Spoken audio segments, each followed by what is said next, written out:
All right. Before we go on to the question answer, just look at all this. Before we go on to the question answer, which is very important, I'll just, for the sake of completion, just run through the remaining verses. We have studied up to the 6th verse, and there are 4 other verses which are remaining, but all the central teachings have been given. So the remaining verses, there are some interesting points which are made. We'll just go through that. I will not explain. I'll just read the verse and the translation, and maybe say 1 or 2 things about each one. Verse number 7. Balyadishvapi jagradadishu tatha sarvasvavasthasvapi vyavrittasvanuvartamanam ahamityantaspurantam sada swatmanam prakatikaroti bhajatam yo mudraya bhadraya tasmai Shri Gurumurtaye Namaidam Shri Dakshinamurtaye.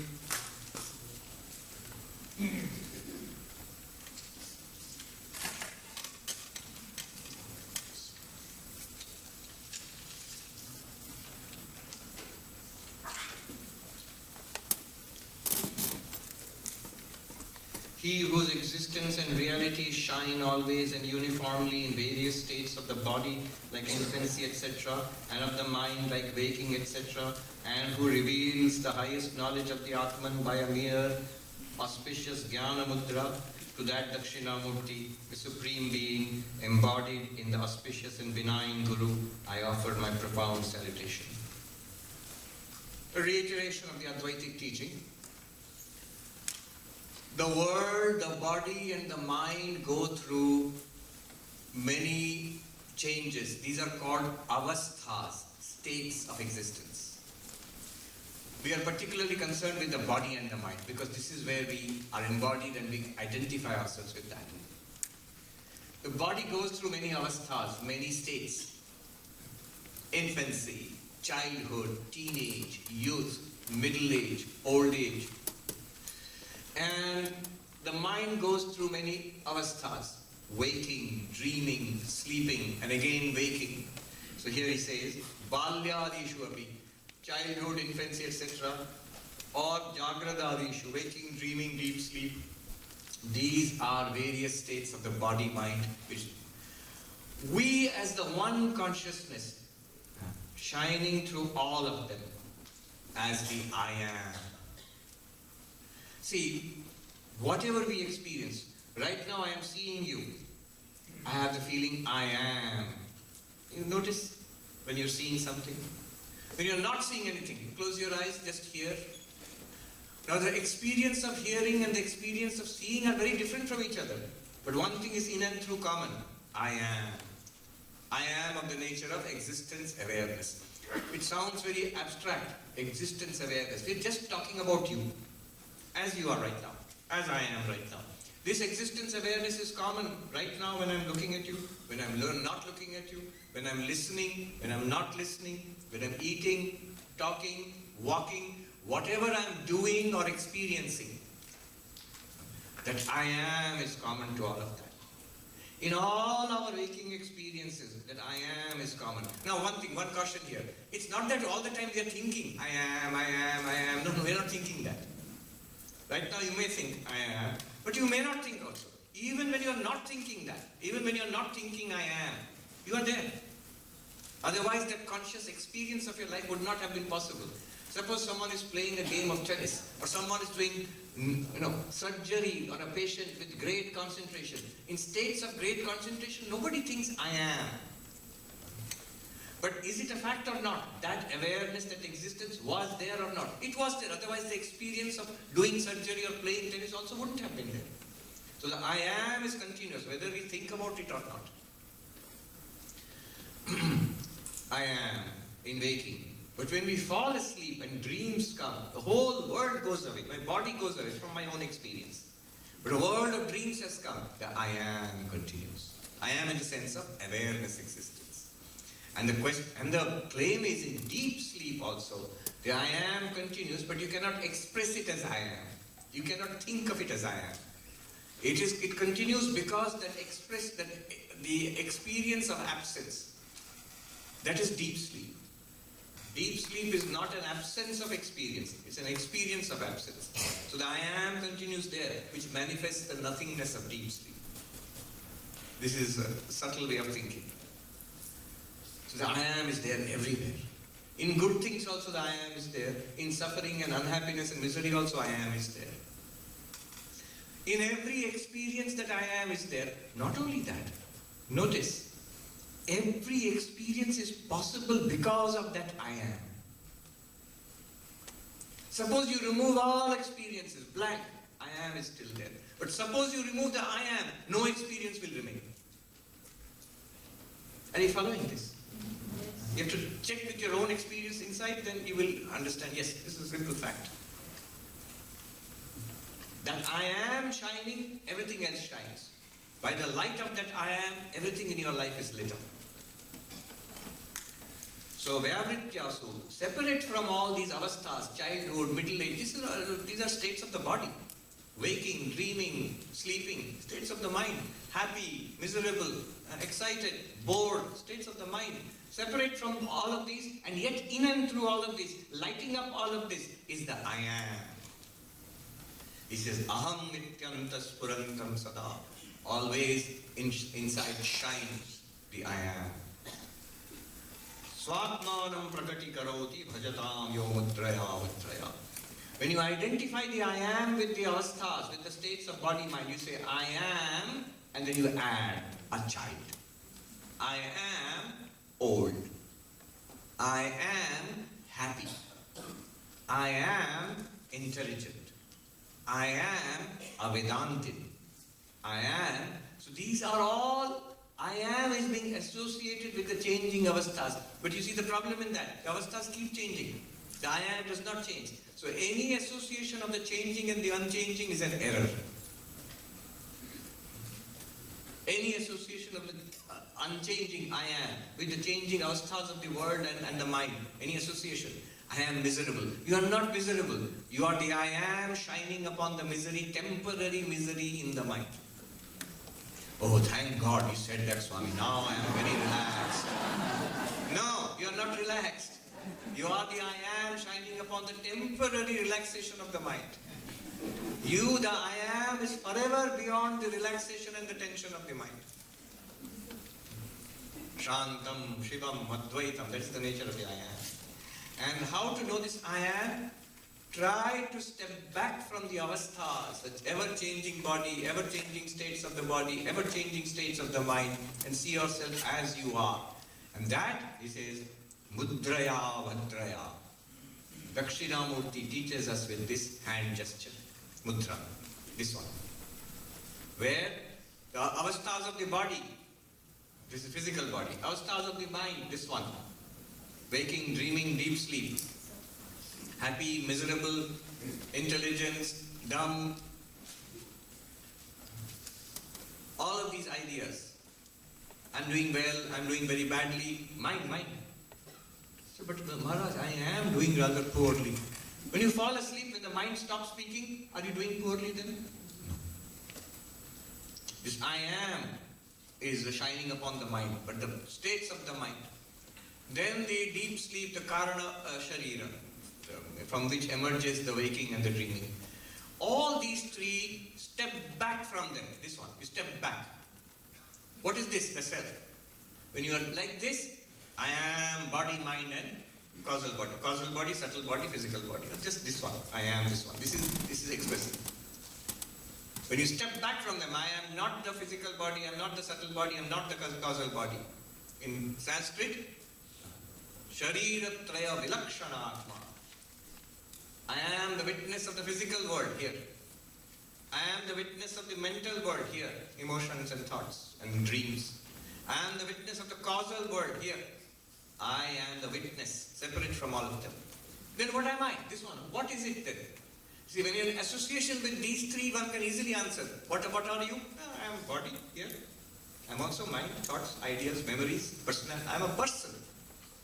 But if you step back from them, then what are you? This one. I am existence consciousness bliss. I am Dakshinamurti. Chidananda Rupa Shivoham. First of all, Manobuddhi Ahankara Chittani Naham. Not the mind, not the body and all of the intellect and all of that. Step away from this. Then what am I? Chidananda Rupa Shivoham. This is the meaning of Chin Mudra, the mudra expressing consciousness. Jnana Mudra, the mudra expressing knowledge, enlightenment. This is called auspicious mudra, Bhadraya Mudra. I was joking, this is Abhadra Mudra. This is Bhadra Mudra. Then now next one. Suppose I don't do that. All this is too difficult, abstruse. Let me just go on. Then what will happen next? Maya is waiting for you. 8th verse. Vishwam pashyati kadhya karanataya swaswami sambandhataha shishyacharya tathaiva pitriputradyatmana bhedataha swapne jagrati vayesha purusho maya paribhramitaha tasmai Shri Gurumurtaye Namaidam Shri Dakshinamurtaye. He who, by whose power of Maya the world is experienced during both the waking and dream state in all its variations in the cause-effect relationship. Cause-effect relationship is the karma. I have done such things, now I am getting the result of this. Now I will do such things and get those results. You are caught in cause and effect. Other relations like master and servant, teacher and disciple, father and son. What is all this? This is also Dakshinamurti. To that Dakshinamurti, the Supreme Being embodied in the auspicious and benign Guru, I offer my profound salutation. Number 9.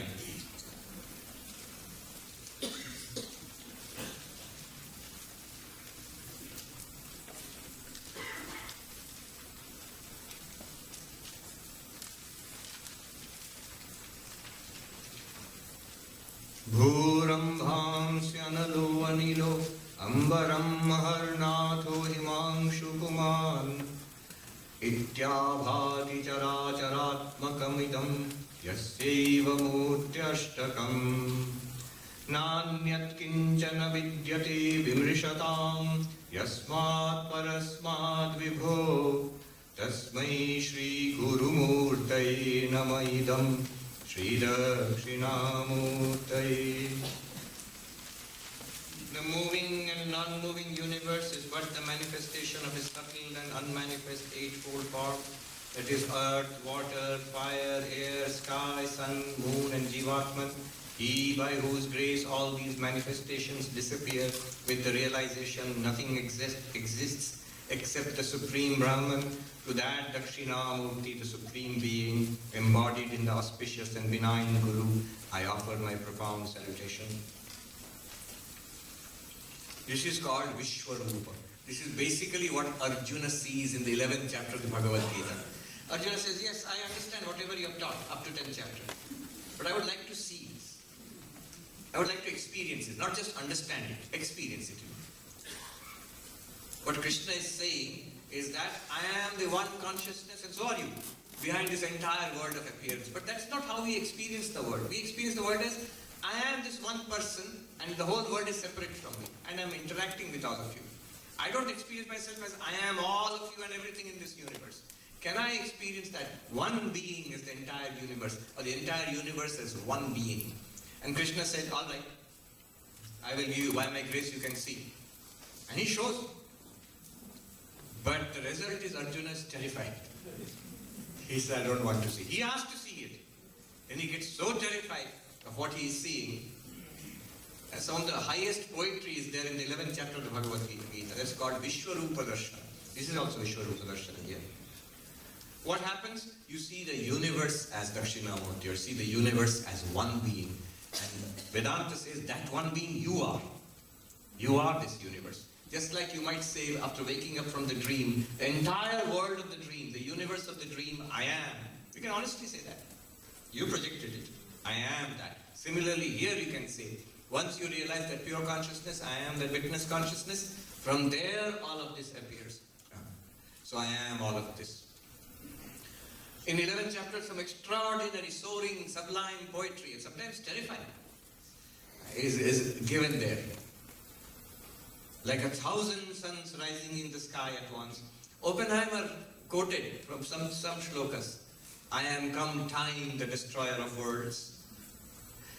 When he saw the first explosion of the first atomic bomb in, I think, New Mexico, in Trinity, that bomb, first atomic explosion on this earth. So Arjuna was terrified. And then he wanted to see the human form of Krishna again. Here, he says, the cosmic form of Dakshinamurti, the entire universe is Dakshinamurti. How is it given? In Ashtamurti. This is one way in the Vedas that Brahman is, as the universe is described. 8 forms. 8 forms. What are the 8 forms? The 5 basic elements out of which the entire universe is made. Space, air, fire, water, earth. The old cosmology, ancient cosmology. That out of these elements, the entire universe is made. What are they? They are Dakshinamurti. And what is made out of these 5? Stars and galaxies and planets. So he says, gives 2 examples, sun and moon. But it means everything that's made. All the stars and planets and our bodies and all of that, they're all made of these 5 elements. So 5 elements are called Panchabhuta. And the entire universe is called Bhautika Prapancha. The word Prapancha, in many Indian languages we use Prapancha.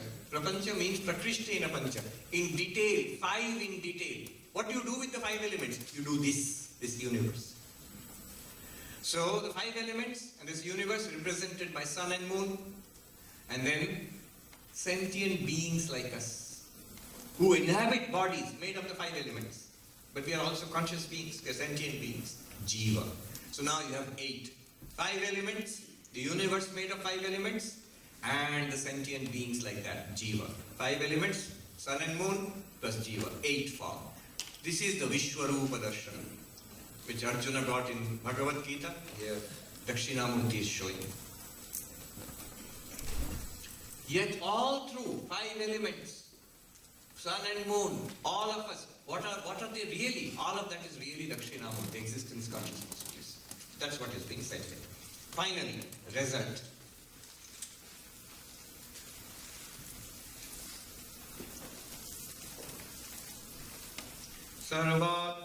Sarvatmatvam iti sfutikritamidam yasmadamushmin save tenasya shravanat tadarthamananat dhyanatya sankirtanat sarvatmatvam mahavibhuti sahitam syadishwaratvam tatah siddhete tad punarashtadha parinatam chaishwaryam avyahatam. The all-pervasiveness of the Atman is clearly expounded in this hymn. By its recital, hearing and meditation on its implied meaning, the devoted disciple attains to that all-pervasive nature of the Atman and fully realizes his oneness with it, including the unhindered lordship over the whole universe, becoming the very essence of the eightfold manifestation referred to above. He reaches the plenitude of realization and spiritual joy. This was the 10th verse, yes. This is the result. This is called Phalashruti, result. What do you get? You get Sarvatmatvam. This is in one word, the result of all of them. I am the reality of all that exists. Because I am existence itself. So I am the reality. It's like gold can say, I am the reality of all golden ornaments. Water can say, I am the reality of all the thousands of waves in the ocean. I can say, I am the reality of everything that exists because I am existence itself. I am awareness itself. This one has been explained in this verse, in this hymn, Asmin Stave. What do you do now? Shravana, Manana, Nididhyasana. Of Dakshinamurti Stotra, of the Upanishads, of the Gita, of the Brahma Sutras, of whatever. All the texts, including Dakshinamurti, they all tell you the same thing. It's not that you have to complete a course, this is the assigned reading. University, they will give you assigned reading. So hundreds and hundreds of pages, thousands of pages. You have to do all of it. You can't say, I do only one. Here you can do only one. If you understand only Tattvamasi, that's enough. In fact, if you understand only Om, that's enough. Or if you understand this, that's enough. Or even further, one of the Dhyana shlokas says, Maunam Vyakhyanam. The teaching is in silence. The teaching is in silence. If you understand that silence, that has to be understood. Not just silent. Anybody can keep silent. So is he a master of Vedanta? No. Just stupid. So silence can express the highest realization. If not silence, this one can express. If not this one, Om. It can express. Whole of Mandukya is in Om. Or if it's not that, little more, you say, tell me a little more. Tattvamasi, you are that. Tell me a little more. Dakshinamurti. And so on. So Shravana, listen, keep listening. Listening means studying, listening and studying. Then what you have listened and studied, contemplate that, reason about it, understand it, get clarity. When do you know study is over? When you can say, I know what is there. I know what's there in the Upanishads. I know. Then study is over. You have done your Shravana, hearing is over. Then what about reasoning, Manana? When you say, I not only know what is there in this book, I understand it. I get it. Because one can know something what is there in the book without understanding. One can say, yeah, I know what the book says, but I have many questions. I don't get it. When you reason it through, you talk with the teachers, you talk, question answer session, and then you say, I not only know what Dakshinamurti says, I understand it also. I get it. And then dhyana, nididhyasana, non-dual meditation, to make it a living reality, to understand. Now you know, now you have understood, make it a living reality, assimilate that knowledge. It becomes as clear to you. Just now I feel, I am Sarva Priyananda, this fellow sitting here. It should become as clear to me that I am Dakshinamurti, limitless consciousness. Then I have assimilated it. And he adds also Sankirtana, daily chanting of Dakshinamurti Stotra. Another meaning of Sankirtana also is when you teach and discuss. Our Vidyaranya Swami says, Tat kathanam tat chintanam parasparam tat prabodhanam etad eka paratvam hi abrahmabhyasam vidur buddha. What is the practice of Advaita Vedanta? Think about it. What you have heard. Of course, first you must hear or study. Then think about it. Then talk about it. Discuss it. Question answer session. And explain it to each other. Teach it. This constant application to non-duality is called the practice of Advaita Vedanta by the wise. So Sankirtana also means that. One meaning is chanting, and many people do that daily chanting, and that's also very good. And then, what do you get? Sarvatmatvam, you realize, I am the self of all things. This is Mahavibhuti. This is the great achievement, great glory. Mahavibhuti sahitam Ishwaratvam. Then it says, Siddhe tat punarashtadha parinatam jaishwaryam abhyatam. You get the eightfold glory. Two meanings are there. One meaning is that the Ashta Siddhi, which is spoken about in Yoga Sutras, miraculous powers, various miraculous powers. So the enlightened one is supposed to have many, many powers. Little like Superman and whatnot, Spider-Man, more than that. But a more Advaitic meaning would be this eightfold universe which we just talked about. You realize I am the reality of this eightfold universe. Obviously, it takes you beyond suffering forever. Obviously, it gives you lasting fulfillment and peace. There can be nothing higher than this. The oneness with the entire universe. Alright. Now, we'll go into question answers.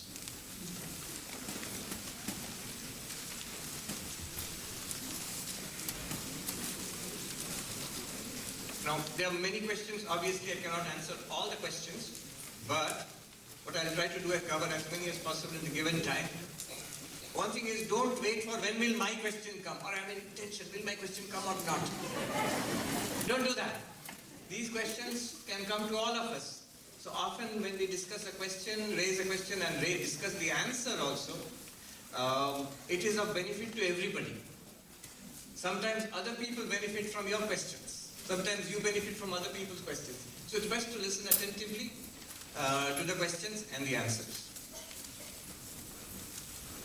Questions are also very important for understanding Advaita Vedanta. And just one point here. In Advaita Vedanta, it is important to understand. Then we can proceed. This is the path of knowledge. Just understanding itself is not enlightenment, but understanding is essential for enlightenment.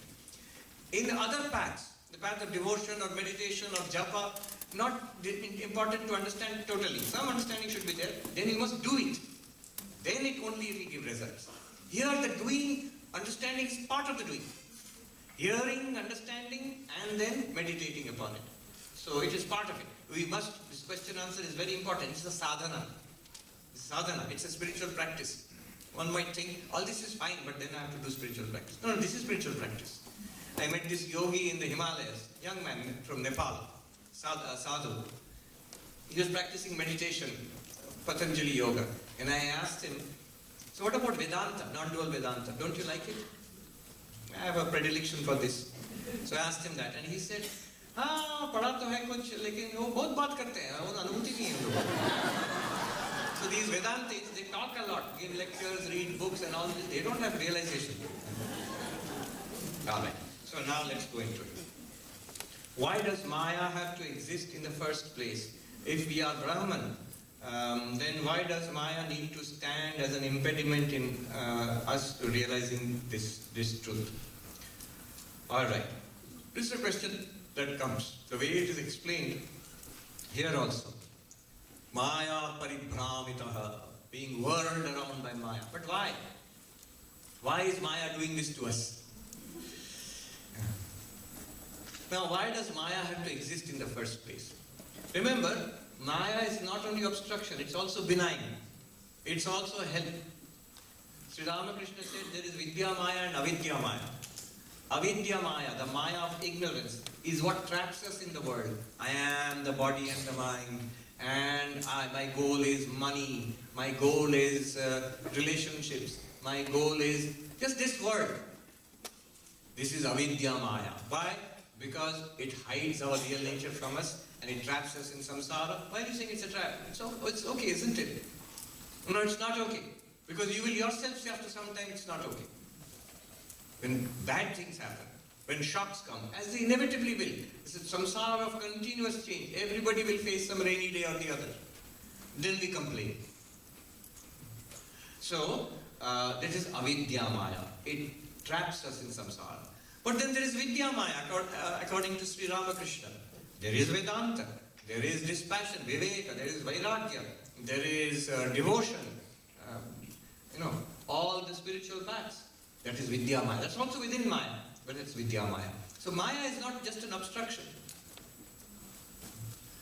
Maya is actually, in one sense, all positive. It gives us exactly what we want. As long as we want samsara, Maya gives us samsara.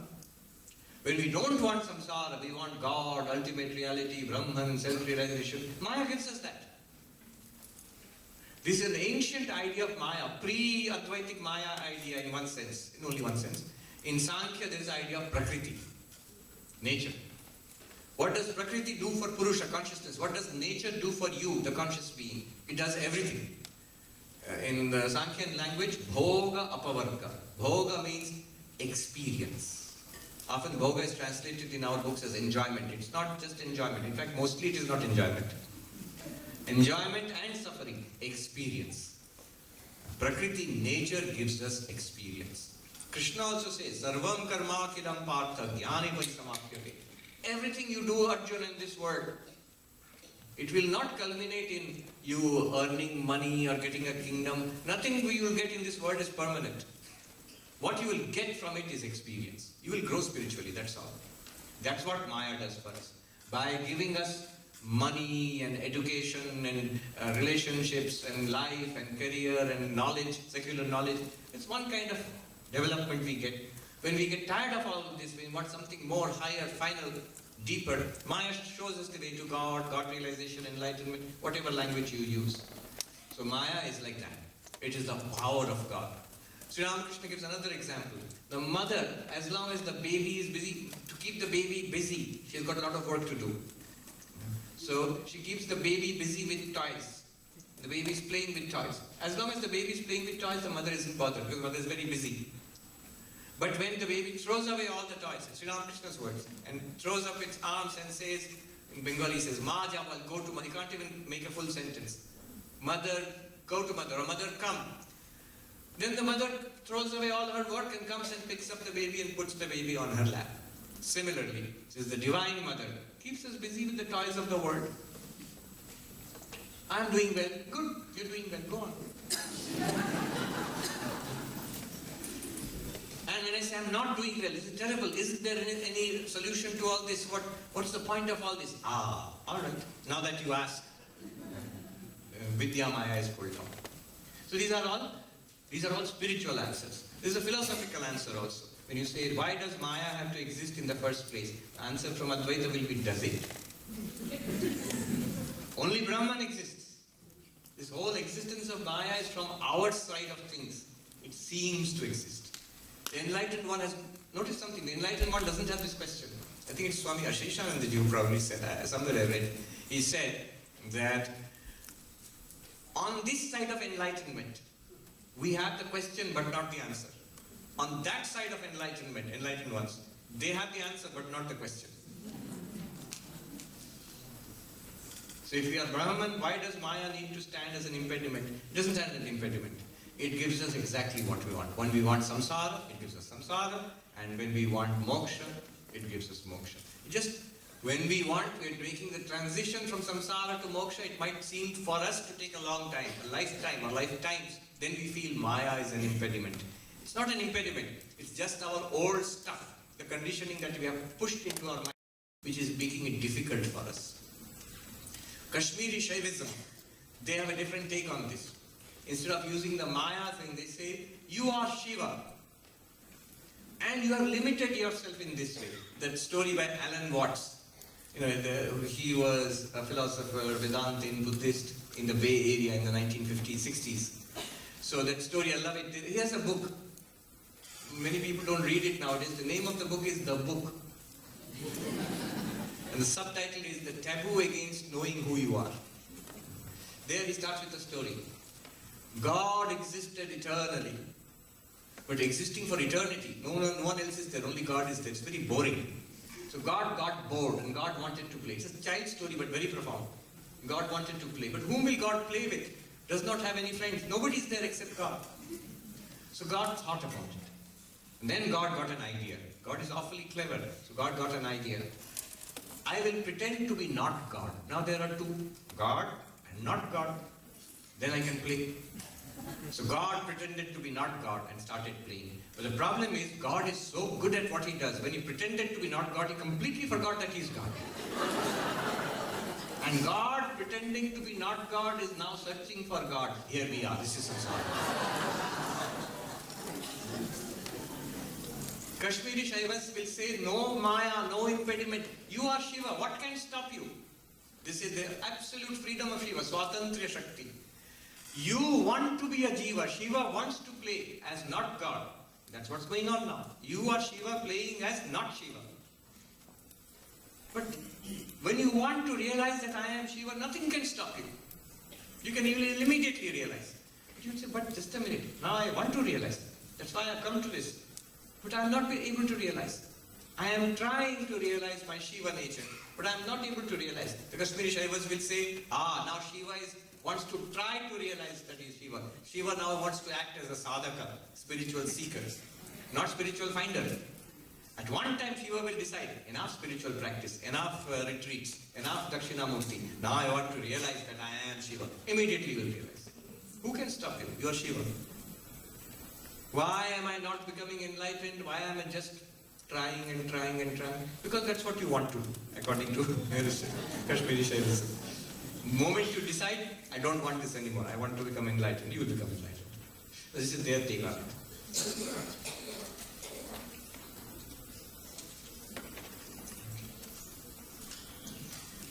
Can you just transcend or bypass the concept or idea of God and accept Brahman and live your life accordingly? According to some Advaitins, radical Advaitins, you can. Do I have to go with this? That yes, I am a sentient being and there is a God of the universe and my reality and God's reality are one and the same. That is the meaning of Tattvamasi. Or can I just realize I am limitless consciousness and be done with it? Dakshinamurti Shiva, let him stay facing the south. I am done with it. I am going. Yes, you can. You can. Ashtavakra Gita, for example, the radical texts of non-dualism, Avadhuta Gita, Ashtavakra Gita, Ribhu Gita, or teachings of Ramana Maharshi, for example, there is very little reference to Ishvara or God. You can go directly to the reality and realize that you are the reality. There will be some problems there. You might say, what problems? One deep philosophical problem is this. All our experience till now is subject-object. I and you all. I and this. Everyone experiences like that. Without that, experience is not possible. Now when you are searching, who am I? You're looking here and finding out who am I. But you have left this whole universe out. At some point, you'll have to reckon with this universe. What is all this? Who are all these people? So one way of making the realization of oneness, Advaita Vedanta is oneness, is to realize the truth within me and the truth of all of this is the same truth. The truth of all of this is God. I am the Jiva. The truth of God and the truth of Jiva are one and the same truth. That is Advaita Vedanta. That's how the God thing, it helps us as a medium for oneness. Otherwise what may happen often, you will come into a Sankhyan duality. I'm not the body, not the mind, I'm consciousness. Good, you'll still be. What about all these things? What about the body, mind? What are they? Also, how many consciousnesses are there? In this body, mind, one consciousness. There are 200 bodies and minds there. So 200 consciousnesses? Billions of consciousnesses? These issues will remain. But yes, you can, Advaita Vedanta says you can also directly go to your nature as Satchidananda and live accordingly also. That's also possible. Swami Vivekananda, he established an ashram in India, in Mayavati, which is the Champavat district, where many of us have grown up reading about Jim Corbett's tiger hunting stories. That's the area. It's a beautiful ashram. It's called Advaita Ashram. And one interesting rule he made there, it is only for non-duality, and there he made this rule. No worship of God. Although classical Advaita Vedanta says you can worship God, there's no problem. But there, Swamiji is strict like this. He says, no worship of God. Don't bring God into it. Don't bring Jesus and Krishna and Buddha and Ramakrishna and Chaitanya. Don't bring any of them into it. You are there, find out your real nature, you are Brahman, that's it. Live like that. Advaita Ashram Mayavati. He has put it in the prospectus. One day when he went there for 15 days at the turn of the century, 1900. And he found that the monks there had installed a picture of Ramakrishna and they were worshipping, just like any Ramakrishna mission. Then in the evening meeting, that room is there, Vivekananda sharply criticized this. Although it was his own disciple, Vimalanandaji, who was doing it. He sharply criticized. He says, what, this old man has come here also? Sri Ramakrishna. So after he went away, they removed it. But that Swami was hurt, Vimalanandaji, and he wrote to Ma Sharada, saying that, look, we worship Sri Ramakrishna. Is it wrong? After all, he knows it's a loaded, leading question. Because every ashram Sri Ramakrishna is being worshipped. What can Sri Mother also say? If it's wrong, then you stop it in every ashram. Mother herself worships Sri Ramakrishna. But Naren came, Vivekananda came and told us not to do it. Here in Mayavati. Here in Mayavati. Is this right? To his surprise and everybody's surprise, it's written in big letters. Mother's sanction for Advaita Ashram. It's there in the ashram there. Mother said, your guru was Advaita. She didn't say Advaita Vadi. He was not a non-dualist. He was non-dual. Brahman himself. Therefore, I can say, you are all non-dualists. What Vivekananda, what Naren has done, Vivekananda has done is absolutely right. It doesn't mean that you should not worship Krishna or Rama or Jesus or Ramakrishna. That you do elsewhere. Here you leave it aside. So you can. What you are saying here, correct? You can. But you would be willing to pay the price. Then next one is also connected with this. Does praying for something or praying for someone else actually come to anything? Or is it just a method of concentration? Something that's important to us? Both. Praying for something or praying for someone. Does it have results? Certainly. So I did not go into the details. But for example, at the end, last verse, when it was said, this Dakshinamurti, you listen to it, study it, then you reason it out, then you meditate upon it. But then it says Sankirtana, chant it. Suppose I am not interested in the philosophical aspect of it. I believe in the grace of God. By the grace of God, I will attain enlightenment, I will get money, I will get knowledge, everything that I want in this life and beyond, everything I will get by Dakshinamurti Shiva's grace. And daily my worship is to chant this with devotion. I'm not interested in your pure consciousness, pure being and Tattvamasi and all that. I just chant it with devotion. This chanting, will it give any result or not? Yes, it will. Yes, it will. The grace of God comes upon us. And it will give all result, including prosperity in this world and attainment of heaven in the next world. And if somebody wants spirituality, that also that person will get. This is the meaning of the south-facing deity, grace, Kripa. There is a huge, great force. I talked about Kashmiri Shaivism. There is a Tamil Shaivism. Very vast literature. I don't know much about it, but one person was telling me, a sadhak, he said we have different levels of attainment. And finally you realize your oneness with Shiva. And the final realization, very beautiful point he made, even higher than that, realization of non-dual identity. I am Shiva. You realize, Chidananda Rupa Shivoham. Beyond that, one more level is there, where you realize whatever has happened lifetime after lifetime, till my Brahma enlightenment, all my samsara, and everybody's samsara, and my enlightenment and freedom, all of that was the grace of Shiva. That is the final realization. So, it will give result. And is it a method of concentration? Certainly. Certainly.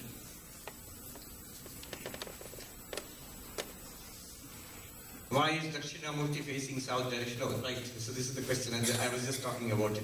It's auspicious. What is the significance? It's only because south direction is auspicious. It's also symbolic of grace. One of the things that God gives us in every religion that believes in God, is grace. Grace is, you haven't earned it. It has come from God. Not by our works, not by our karma. We don't deserve it. Those who have become enlightened, they will never say, I did so much japa, I did so much meditation, so much samadhi, and so many books and retreats I did, and by that the result has come, I have become enlightened now. No, if they truly become enlightened, they will say, I did all of that. But when I got enlightenment, I realized it came from that side. All of this is to show our demand. I want it.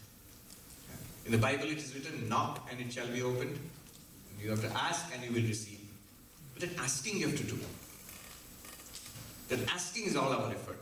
Another way Sri Ramakrishna said, it's for tiring out your wings. Tiring out your wings. So there was a bird who flew and sat down on the mast of a ship. And unknown to it, the ship sailed into the ocean.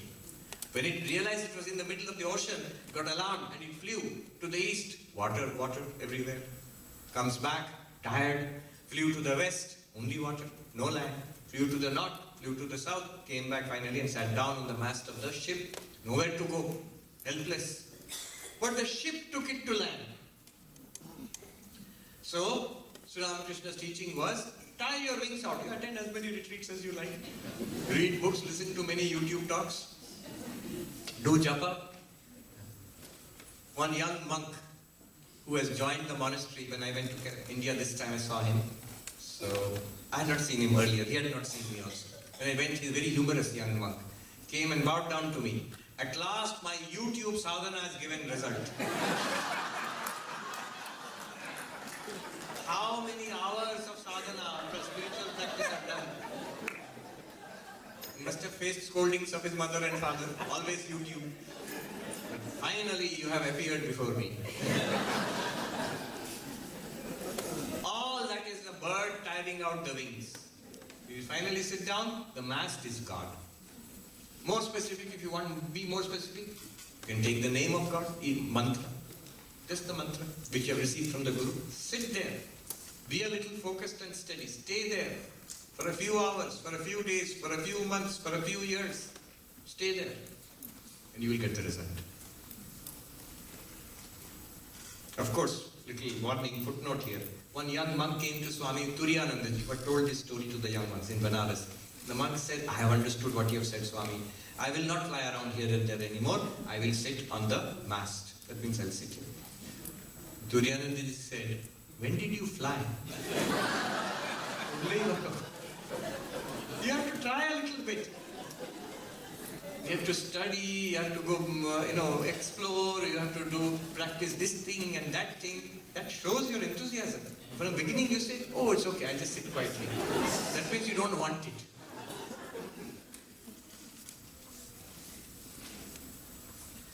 Then, Pranam Swamiji, you presented the question, why did Brahman, that is the one manifested, the same question seems to be coming back again and again, and seem to answer that as Maya projected as an arrangement of space and time. But that seems to be an answer to how, again, not why. Could you please explain that? Thank you. Good. This is actually a precise formulation of the question. So Brahman, if I say there's something called Brahman and that's perfect existence, consciousness, bliss, then why all this? Why so much trouble? Just Brahman should remain as Brahman. Why so restless Brahman? Creating samsara and putting us into this trouble lifetime after lifetime. Why? And I said, it's because of Maya. Why this universe? Why not just Brahman? Because of Maya. What is Maya? Space, time, causation. Especially space and time. It projects space and time, then Brahman will appear as this universe.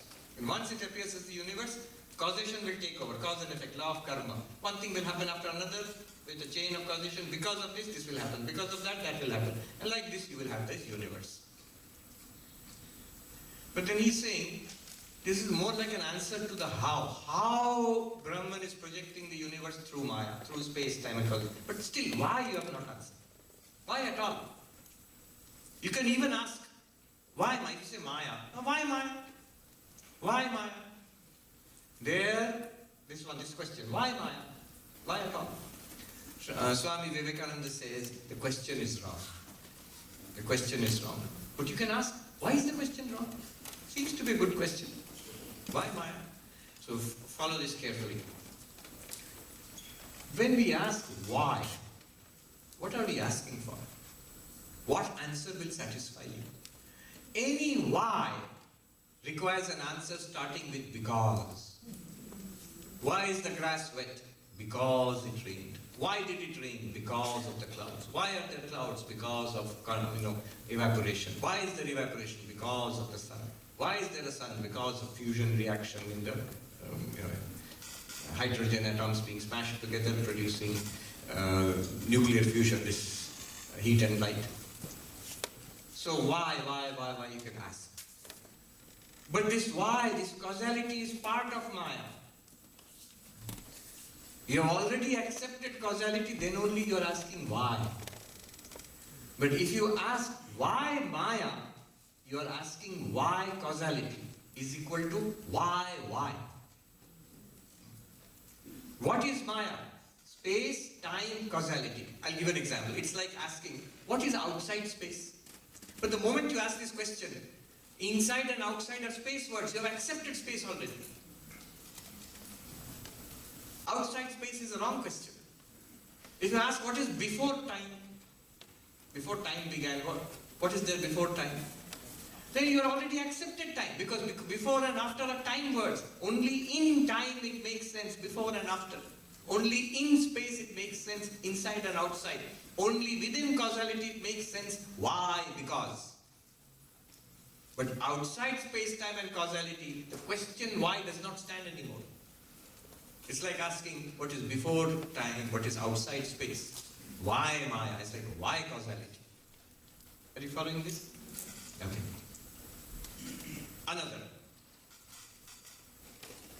Another way, which I like. One sadhu in Himalayas answered this question without any reference to Maya or such things.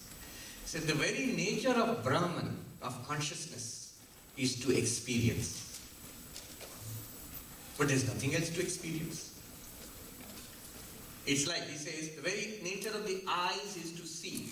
When you look out into the sky, there is no surface to be seen. Then you see the sky itself as a surface. Little children think it's a blue bowl, inverted bowl. The sky is a blue bowl, inverted bowl. And sometimes children think, when there are clouds, oh, the sky has become dirty. It looks like that, like a blue bowl, but it's not a surface at all. The eye, which has the nature of seeing, and the space which is not something that is not a surface to be seen. Eye sees the space as a surface. Similarly, what is the nature of consciousness? What is the nature of existence? What is the nature of bliss, Satchidananda? The nature of consciousness is to experience. But there is nothing to experience. So consciousness appears as its own object to experience itself. What is the nature of existence? To exist. So existence, pure being, appears as existing things. Table, flower, person, existing thing, existing thing, existing thing. What is the nature of bliss? Happiness, joy, fulfillment. So it appears as this perpetual seeking of fulfillment, sukha dukkha. Now, Satchidananda, because of its very nature, appears as the existing universe, as the experience of the universe, as this perpetual striving for fulfillment. And then you have samsara. Beautiful explanation. And there is no harm in this. Notice, you don't have to stop samsara. There is no harm in this. See, after enlightenment, realizing that you are Brahman, realizing your oneness with Dakshinamurti, realizing that you are pure consciousness, pure being, after that the enlightened ones live where? Here. In this world. When the Buddha becomes the Buddha, where does he live? In this world, which he said, Anityam, Anityam, Kshanikam, Kshanikam, Shunyam, Shunyam, Dukkham, Dukkham, Sarvam, Dukkham. He says he lives in this world which is transient, which is momentary, which is empty, but no longer for that one is it Dukkham anymore. Sorrow is overcome. Problem is overcome. Problem is solved. So, this is the answer to the why. One is, the question is wrong. And I give you a philosophical answer why the question is wrong. Second, it's the very nature of, don't even think about Maya, it's the very nature of Brahman to shine forth as all this. Sat to appear as existing objects, existing universe. Chit to appear as the experience of the universe. Bliss, Ananda, to appear as this perpetual Sukha Dukkha. But when you realize yourself as Satchidananda, then you are free of the samsara while remaining in the middle of samsara. This is called Jivan Mukti, free while living.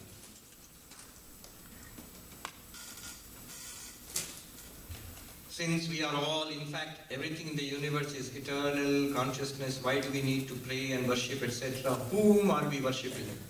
This is Surendra Sharma. You're worshipping Dakshinamurti.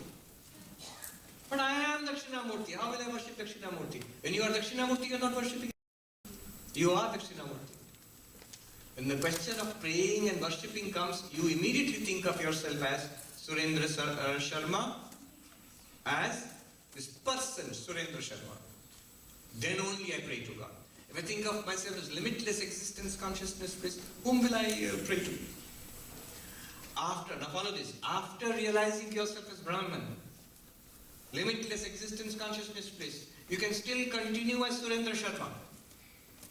And you can pray to Dakshinamurti also, you can pray to God. As long as I, the limitless existence, consciousness, bliss, as Surendra Sharma, I am talking, walking, driving, holding a job, earning money, why can't I worship God? No problem. Hanuman was asked by Ramchandra, what do you think about me? He says, Deha buddhya dasoham, jiva buddhya tvadanshaka, atma buddhya tvamevaham, iti me nishchitamati. As this body, Hanuman body, I am the servant, you are Ramachandra, my master. As a sentient being who has been in many lifetimes in the past, and this lifetime is Hanuman, you are the whole, the entire Paramatma, the Supreme Self. I am your part, Jivatma.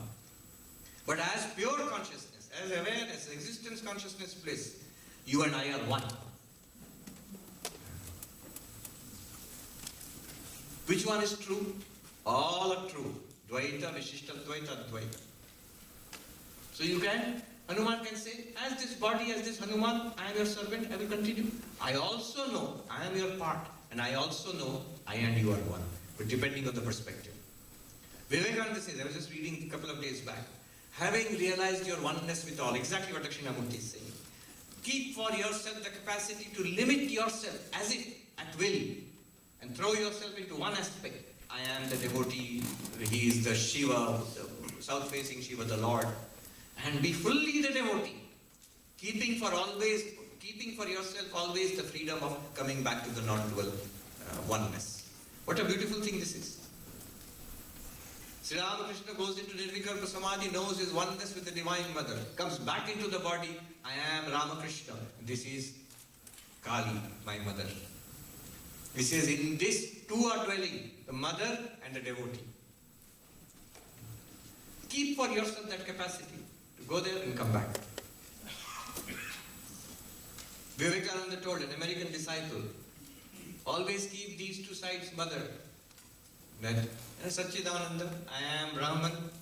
Also, you are mother, I am the child. He would often say that I say I am Brahman, but when I have a tummy ache, I say mother. Is it hypocrisy? Is it escapism? No. You can do both. Both are true also. That's the amazing thing, that both are true. How to make sense both are true? How can I be Brahman and at the same time an ordinary person, devotee? Vivekananda makes sense by saying that ordinary person, devotee is a limiting case of the full truth. You can limit it that way and you can continue. How do uneducated and poor people who can't understand and read the Vedas experience joy and live with God? Two things. It's not a question of being poor and uneducated. There are a number of cases of saints in India and other places also who were both poor and uneducated. And they became fully enlightened beings. And there are many, many cases throughout history till today, people who are not at all poor, very rich and very educated and not at all enlightened. So both are possible. So they may not read the Vedas or study Dakshina, but the whole thing was, it was mostly an oral tradition. The masters would teach and people would sit and listen. And then they became enlightened. It's more a question of readiness or desire. Readiness, of course, I told you, Yo Bodhayati Ashritan, we study. The master who teaches those who take refuge in the master. And those who take refuge, we had a whole list of qualities, fourfold qualification if you remember, and that can be discouraging. So somebody, it seems, went to Ramana Maharshi. Am I qualified for non-duality? He asked. And Ramana Maharshi said, did you say I? Then you're qualified. If you say I, you can ask, who am I? If you have got an I means the vertical I, the ego. I am there. You can ask, who am I? You can inquire, you're qualified.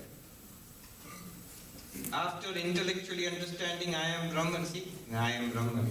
In order to feel I am Brahman, it seems to take many years of practice and sacrifice. Are there signs along the way to show that you are on the right path? And if they are, what are they? First of all, the signs of progress in spiritual path. Sri Ramakrishna used to say, Ishware Anurag Vishaya Virag. More and more attachment and joy in the spiritual ideal. It could be God, my Dakshinamurti Shiva, my mother Kali, my Ganesha, whichever, my Krishna or Christ, or whichever form. So that is more and more delight and attachment to God, and less interest in samsara. Many people say, after listening to Vedanta, I'm beginning to lose interest in many things. Is this good? Yes, it is good. It's good. Swami Ashokanji used to say, good riddance to bad rubbish. As long as you are maintaining the structure of your life. If you have a job, you are holding the job. Are you doing what is expected of you in the job? And you're keeping healthy, maintaining your house, and whatever has to be done, you're doing that. You don't have to do more than that.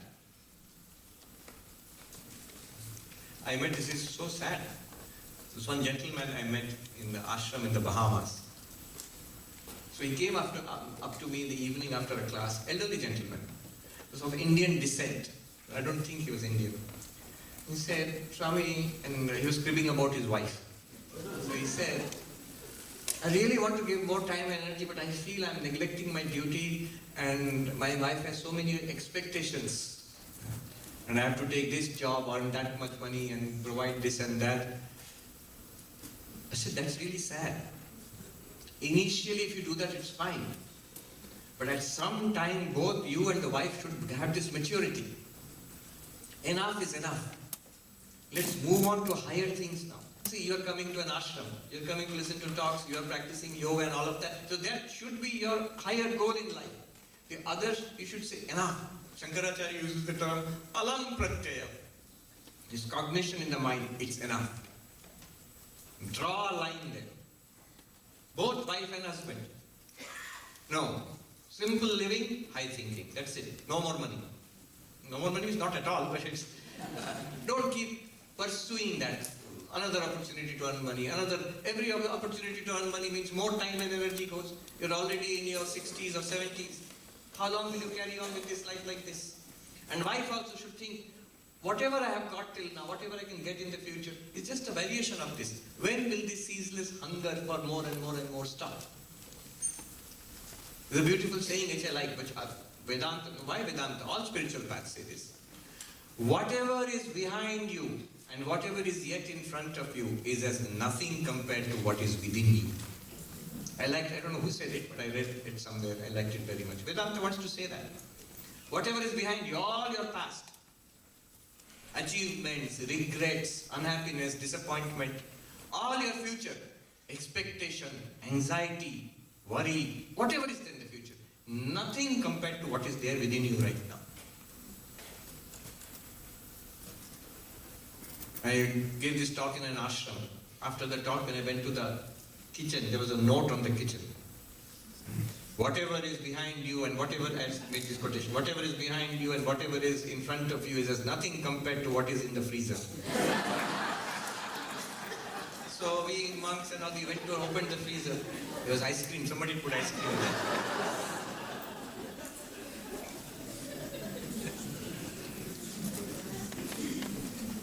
So after intellectually understanding I am Brahman, in order to feel that I am Brahman, it takes years. The Advaitic answer to this would be, you have not understood. It's like saying, you are the 10th. Do you remember the 10th story? If you remember the 10th man story and the man tells you, you are the 10th, Dashamastvamasi. Now this person says, after being informed that I am the 10th, I have to do some sadhana to feel that I am the 10th. Years of sadhana are necessary. Then you have not understood what is meant by you are the 10th. You should immediately realize. Suppose I tell you, oh, so you don't feel that you have understood that what Dakshinamurti Stotra says, what Vedanta says, but you don't feel that you are Brahman? No. Drop the word Brahman. What do you feel like? Feel this body. Feel this body. And the aches and pains of this body, and the hunger and the disease and the problems of this body. Ah, wait. You feel this body, true? Yes, yes. And the problems of the body, true? Then what is it that feels the problems of the body and the aches and hunger and pain and disease of the body? Is it the body? Is it something in the body or something which is other than the body, which is experiencing the body? Think in that way. We have not understood.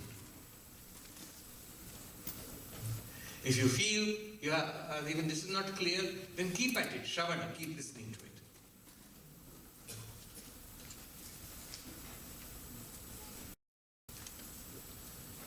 Swamiji, implementing this knowledge in real life is difficult for me. Answer. Okay, let me just read the whole question. Can I just pray and repeat Dakshinamurti name instead? In short, what would be the role of bhakti in this context? Thank you, Devagar. Yes, implementing this knowledge is difficult for me. My answer, first of all, don't. Don't try to make it, implement it right away. What is the practical use of this knowledge? Don't use it practically right now. It's like your rich uncle has left you a Ferrari and you don't even have a driving license. You take it out into the highway. It'll crash. So this is the Ferrari that your rich uncle has left you. Highest teaching, the mountain top, this is the peak of the Everest. Not so easy, not so cheap. Therefore, first line, learn to drive in the parking lot before you go out into the traffic. Similarly, this one, I always say, Advaita Vedanta, first and foremost, don't be in a rush, let me implement it. Implement, Dakshinamurti here, Shankaracharya himself says, what is the implementation? Asya Shravanat, Manana, Tadartha Manana, Dhyanatya Sankirtana. He says, listen, stay, relax, listen. I have already heard you, here again. Then each point, these are all dramatic points. You are not the body. You should think, how am I not the body? That is the beginning of Advaita Vedanta. You are not the body. Even more dramatic, you are not the mind. The same mind which is doing Advaita, you are not that also. It's dramatic. The answer that I sort of water it down a little bit, let me admit. If you talk to the Mahatmas and the monks in the Himalayas, they'll give you such radical answers, will shake you to the core. Say, I have been listening to all this and meditating, but my mind is not free of jealousy or unhappiness or fear or anxiety. How? How will I make my mind free of all of that? You know what the answer will be from an Advaitin? Don't. Why are you bothered? One sadhu said, so it's an example he gave was, early in the morning, sadhus, when you get up in your little hut in the Himalayas, through a chink in the window, windows have to be closed because it's howling cold wind outside. A chink in the window, one first ray of sunlight. It comes a little late in the morning because the sun has to rise from behind the mountains. First ray of sunlight. Now, sunlight coming into your room, this Brownian motion which we learnt in school, dust particles you will see whirling around, thousands and thousands of. He says, just like that, dhuli ke karna jaisa, in the beam of light of consciousness of Brahma Jyoti, millions of minds are whirling around. Aap kisko sudharenge Mahatma ji? How many will you polish? How many will you clean up? Why are you clutching on? No, it's my mind. No, it's not your mind. Every night it disappears. How is it your mind? One stroke in the brain, gone. How is it your mind? You are not gone. Mind has stopped working. Alzheimer's, Parkinson, it will deteriorate. How is it your mind? You are the witness of the baby's mind. It's an alien mind to you. But you admit, you are there, you are that baby. You experience the instinctive mind of that bawling child, baby. Vivekananda says, individuality, which individuality will I preserve? His words. The sprawling baby on the floor, bawling and sprawling on the floor, that individuality. No. Apart from the avastha, apart from the baby avastha, Shankaracharya said, balyadishu, apart from the youth, apart from the middle-aged person, apart from the old person, what is that consciousness in itself? So that is the dramatic way these people will respond. There's so much sorrow in the mind. So what? Why are you bothered? See, we are so dramatically holding on to the mind and trying to solve its problems. Vedanta says, let go thy hold, sannyasi bold. Swami Vivekananda says, thine only is the hand that holds the rope that drags thee on. If you step back from the body-mind and understanding, then nature will take care of it for some time, then it will disappear back into nature, you're free forever. So, but still, now let me water it down. That's too much. This bitter dose. Let me give a more practical answer. If it's difficult for me, can I just pray and repeat Dakshinamurti's Stotra name instead? Repeat the Dakshinamurti Stotra, chant it daily. Shankaracharya himself, the Stotra itself says, Sankirtana, daily chanting. Is it useful? Is it good? Certainly. Certainly it's useful. Good. You will get the benefit. Those who have been chanting, they get some benefit from it. And those, if you start chanting, you will get benefit of it, no doubt.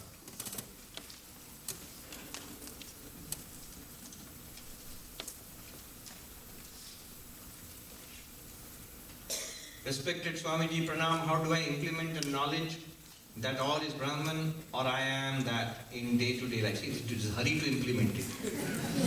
I always say, don't implement it, it will come by its own, in its own way. Swami Vivekananda said, Out of great thought comes action. So fill the mind with high and noble thoughts. From that will come great action. Similarly, in Advaita Vedanta, don't be in a hurry to go out there and say, I am Brahman now. Let me take this for a spin. A crash will be the result. Everything in the world, every experience in the world will prove to me I am not Brahman. First, change the understanding inside. Vedanta is a shift in our understanding of ourselves. Already Brahman is there. Our nature is perfectly already there. We need to shift from body-mind understanding to pure consciousness of pure being understanding. Once that is done, then it will be reflected in the actions of the body-mind. Don't worry. Without making that shift, if I force it in the body-mind, it will be something ridiculous. People get over-enthusiastic. One person, they start speaking in strange ways. I, who am the pure consciousness manifested in this body, would like a glass of water. Just say, I want a drink of water. Somebody wrote to me, eternal consciousness always, one consciousness eternally one with you and non-dual is in this body, Mishra, writing to you. I said, hold on, bhai, Mishra ji likh rahe hain. Mishra ji is writing. Don't speak in such weird ways. As far as possible, be normal. One coach put it beautifully. Athletics said, train. All coaches say this. Train, don't strain. Train, don't strain. So here, don't take it out for practice just now. You will. You must try to live up to it. But first, get a clarity about it. Next step will be try small steps, baby steps to live up to it. When there is, what is living up to it? You will find living up to it basically means leading a strictly ethical life and spiritual practices. What you have been doing all along, that's what it means living up to it. When I'm tempted to tell a lie, I won't tell a lie. Why? Because if I tell a lie, I'll be saved from a lot of trouble. But I see, if I am Brahman, if I'm limitless existence, consciousness, bliss, what trouble is there for me? What should I be afraid of? I will not tell a lie. If somebody misbehaves with me, I feel very hurt or insulted. But if I am Brahman, that one and I are the same. If this hand hits the other one, will I be angry with this hand? Will I break the bones of this hand? No. I immediately forgive. There's even no question of forgiveness. It is oneness. So, somebody misbehaves with me. Fine, no problem. You'll react with trying to make up with that person or behaving with your own dignity so that that person also will that anger and dislike will dissipate. You will live skillfully in life, beautifully in life, if you try to manifest this. So at one point you must try to manifest, but first get clarity. Otherwise you will say, difficult, difficult, difficult. It is difficult, but not as difficult as we think it is. What is the soul? How soul is connected with non-dual awareness of the self? This session is up to 12:45, right? Yes. 12:45. What is the soul? How soul is connected with non-dual awareness of the self? Nikesh, Amit. See, Nikeshji, we actually discussed this. Vritti Jnana and Swarupa Jnana, the sun and the moon. Think of the moon as the subtle body. I'm using this technical terms, not word like soul is ambiguous, has multiple meanings. Think of the moon as the subtle body and sun as the Atman. Pure consciousness and subtle body. Or even more simple terms, pure consciousness and mind. Consciousness and mind. Instead of soul, I'm using mind. Instead of Brahman or Atman, I'm using consciousness or awareness. So what is the relationship? How are they connected? They're connected like moonlight and sunlight. All the illumination and the consciousness we find in the mind is borrowed from you, the Atman, or you, the consciousness. And the mind presents objects, thoughts, emotions, ideas, which shine in this reflected consciousness. We did that. Janami iti bhantam anubhatyetat samastam jagat. When you, the consciousness, shine forth, then the entire universe shines forth as Janami. I know, I see, I hear, I smell, I taste, I touch, I think, I remember, I desire, I hate, I enjoy, I suffer. Whole life shines now. Because of this consciousness. which shines by itself, which you are. How do you define mind? So all these definitions, these are ABC Advaita Vedanta. One good book is Vedanta Sara of Sadananda Yogendra. It's about 600 years old. It's used to teach these definitions to beginners in Advaita Vedanta. So when we learn Advaita Vedanta as monastic novices in our training, in our main monastery, the text with which we are introduced to all of this is a text called Vedanta Sara. Pandits, scholars, when they start learning Vedanta, the first text they go into is Vedanta Sara. I have given a series of talks on Vedanta Sara. The whole thing is available. The book is very inexpensive, translated by Nikhilanandaji. A small book. It's a book of definitions. For example, what is mind? What is the self? What is body? What is the physical world? What are the 5 koshas? All precisely defined. What is memory? What is intellect? What is ego? All are defined. So what is the mind? The mind is the inner instrument. What do you mean inner instrument? We have some external instruments of knowledge. Eyes, ears, nose, tongue, skin. Pancha Gyanindriya. They're called external. External what? They are in contact with the external world. And there is the mind, which is called an internal organ, internal instrument, Antakarana.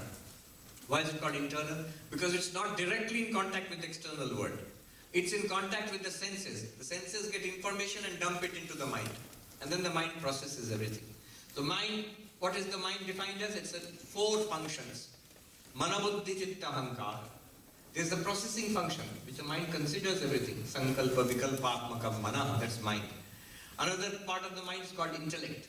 Nishchayatmika Buddhi, which comes to knowledge. I get it. So, for example, in a mathematics problem, you are working at the mathematics problem, that's called Manas, or mind itself. When you crack the problem, I get it, here's the answer. It's called Buddhi. And this function, I am thinking, I get it, this is ego. This is called Ahankara. And the information I draw from the classroom, what did the teacher say? What did the book say? From the memory, that's called memory. So Manabuddhi Chitta Ahankara, 4 aspects or 4 functions taken together is called the inner instrument. General term is mind. This is a Vedantic idea of mind.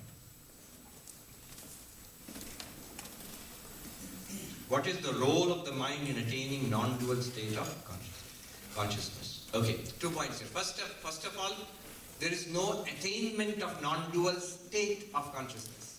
Both words are incorrect. Attainment and state. It's like asking golden ornaments.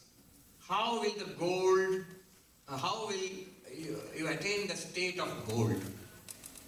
Gold is not a state. Necklace is a state of the gold.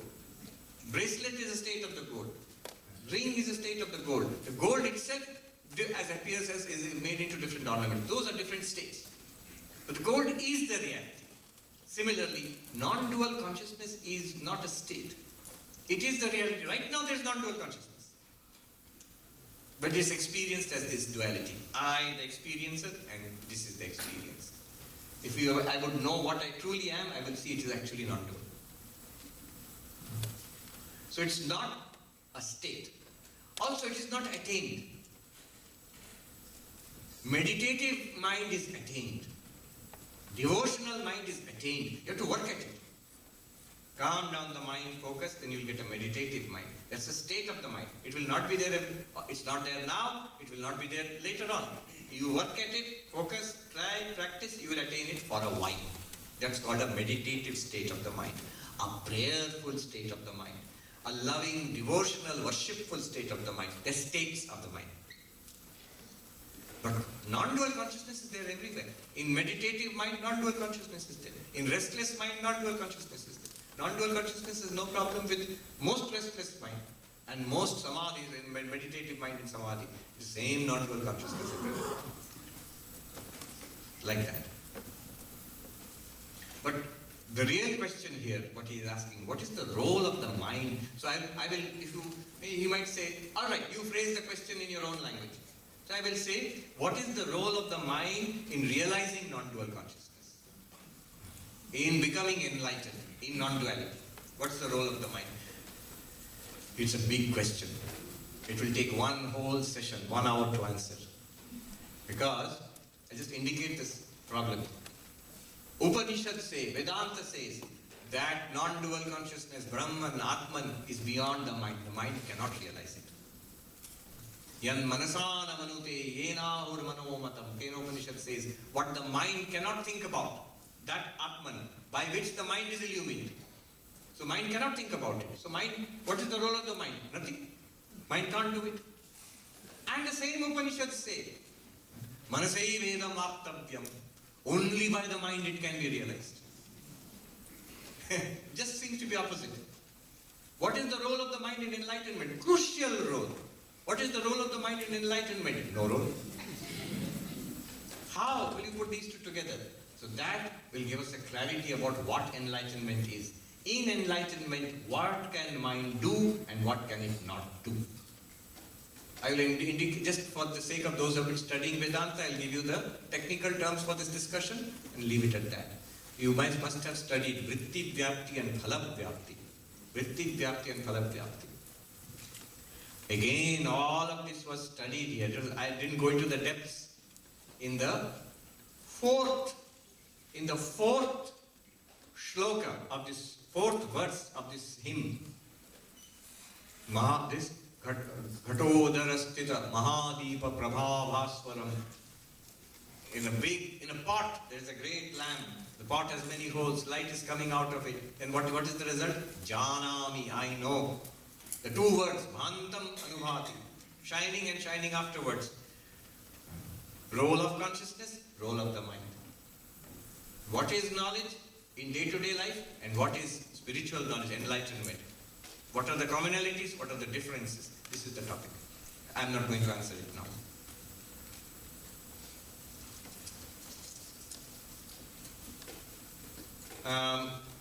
So he has given, Vikram has given a chart like this. And he says, fill in the blanks. Good. Satkaryavada, Sankhya, cause is real, effect is not. No, effect is also real. And it pre-exists in the cause. It pre-exists as the seed, and then the names and forms are manifested. And there is an actual transformation. The seed is transformed into the tree. So, this is Satkaryavada. Effect is also real. Cause is also real, effect is real, and effect is real. It really pre-exists in the cause. Asatkaryavada. Nyaya and Vaisheshika. Effect is real, cause is destroyed. Yes. They will say, same example. He has given, what is the example? Same example, seed and tree. Seed is destroyed, now the tree exists. It's just we're trying to understand this. Which theory fits better? Parinamavada. Parinamavada is one form of Satkaryavada, which says, cause is transformed. So Sankhyan holds it. And in Vishishta Dvaita, Dvaita Vedanta, they all hold this causality theory. Cause is transformed into the effect. Milk into curds. Yogurt. Seed into tree. It's transformed. That seems to be the most common sense thing. But Advaita Vedanta holds on to another form of Satkaryavada called Vivartavada. Vivartavada means cause is not transformed into anything. Cause remains as cause. Effect only appears. And this is true of Brahman and Maya and the world. Don't say about seed and plant. Seed is still there, only plant is appearing. No. You can't say milk is still there, it only looks like yogurt. No, it has actually been transformed into yogurt. If somebody wants milk, you give yogurt. So what happened? Oh, I hold on to Vivartavada, the appearance theory. Yogurt, but this is yogurt. It only looks like that, but it's milk. No, not in the world. In this world, Parinamavada, that's the common sense approach, and that holds true. Transformation theory. The appearance theory is for Brahman in this world, through man. Again, there are wrinkles here. There are subtleties which I am skipping over, because somebody might say, is the clay transformed into the pot, or does the clay appear as the pot? Is it Parinamavada or Vivartavada? People might say, yeah, it's transformed. No, it is not. It was clay earlier, a lump of clay. Now it is clay in the pot. Still the same clay. If you ask the clay, why did you get transformed into the pot? The clay will say, I didn't get nothing. What are you talking about? What pot? I'm clay. I was clay earlier, I'm clay now. So even clay becoming pot can be appearance theory, vivartavada. So these subtleties are there. All right, a couple of questions and let's wrap up here. There are non-dual teachers who suggest needs to be done for self-realization and any practice may hinder self-realization. What is your belief with respect to practices, disciplines? Gokul. So practices, disciplines are a very good idea. Very good. One should do it. If for nothing else except to show that I want it. See, for everything in the world, I'm up and doing. I want the least of things. I'm ready to drive and to go to Costco or something and buy a thing and come back. Only when it comes to non-dual realization, enlightenment, I should not do anything. It will happen by itself. Then I don't want it actually. I don't want it. So all disciplines, it is true that all disciplines are merely tiring out the wings. They will not take you to the reality. The reality will manifest itself. All fine. It's all fine. And you will see in many of the cases the teachers, if they're genuine teachers who say this, no practice is necessary. You just listen to the teaching and sit quietly, you will get realized. If they say that, they themselves have practiced for a long time. Until they got that realization. And then from that perspective, they see nothing is necessary. True. But if they tell that to us, devastating for us. We will be stuck in samsara only.